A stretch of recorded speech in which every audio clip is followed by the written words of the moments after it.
The United States and Japan plan to expand their military cooperation under new guidelines that, for the first time in the history of the alliance, will allow Tokyo to project its power on a global scale. U.S.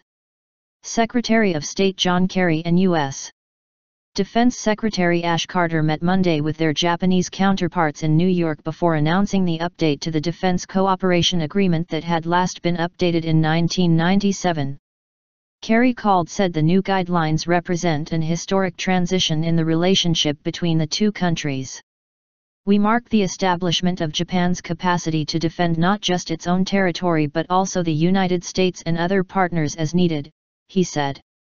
It is a change also welcomed by Japan. The security environment surrounding Japan is becoming even more harsh and difficult, Foreign Minister Fumio Kishida said.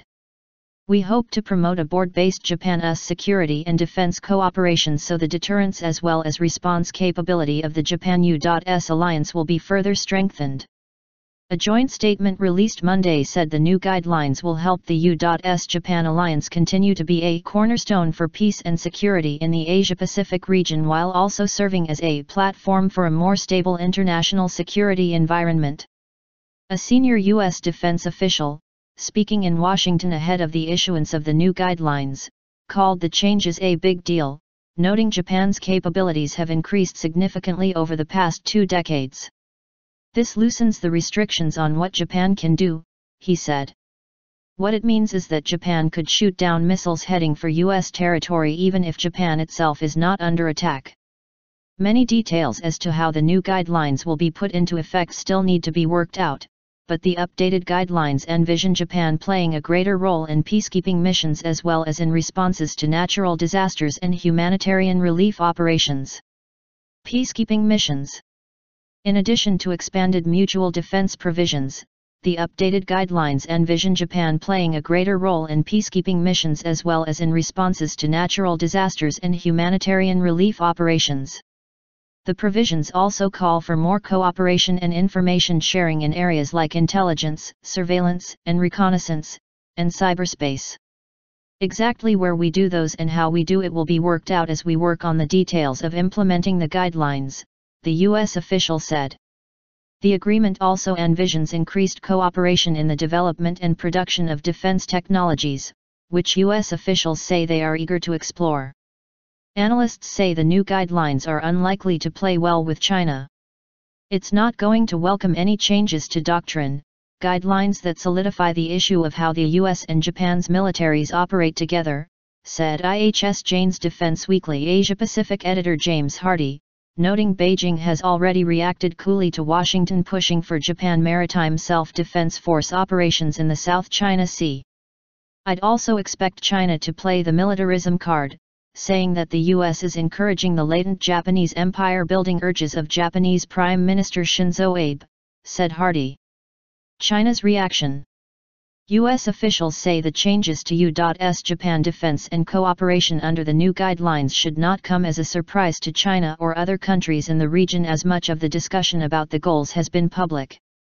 Still, U.S. officials say they expect to brief Chinese officials in more detail later this week. U.S.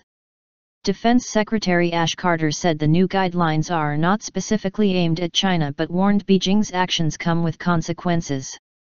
The Chinese behavior in the South China Sea, as one example, is interpreted by countries in the region as something that encourages their desire to partner with the United States, he said.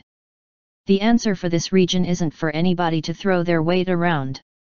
The new guidelines are also expected to help confront the increasing threat from North Korea, which has been conducting a growing number of nuclear tests and even conducted several missile tests prior to a recent visit to South Korea by the U.S. Defense Secretary. U.S. officials believe the new guidelines, along with additional cooperation with South Korea and Australia, will help with security and stability on the Korean Peninsula. Already, the United States has started flying its Global Hawk unmanned aerial vehicles out of Japan's Misawa Air Base on a rotational basis and has announced plans to send additional ballistic missile defense destroyers to Japan. This past December, the U.S. also deployed a new radar system to Japan to help detect ballistic missile threats. Standing agreements.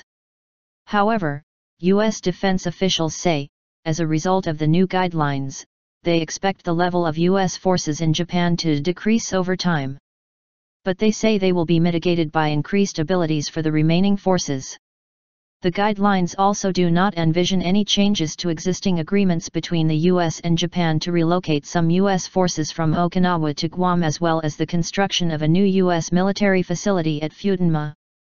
Under the revised guidelines, the two countries will work together through a new Alliance Coordination Mechanism, ACM, which will link the U.S. State Department and the Department of Defense with Japan's Ministries of Foreign Affairs and Defense, as well as the U.S. military and Japan's self-defense forces. Officials say other departments and agencies will be brought in as needed. U.S. officials also say the new guidelines will be thoroughly consistent with Japan's constitution.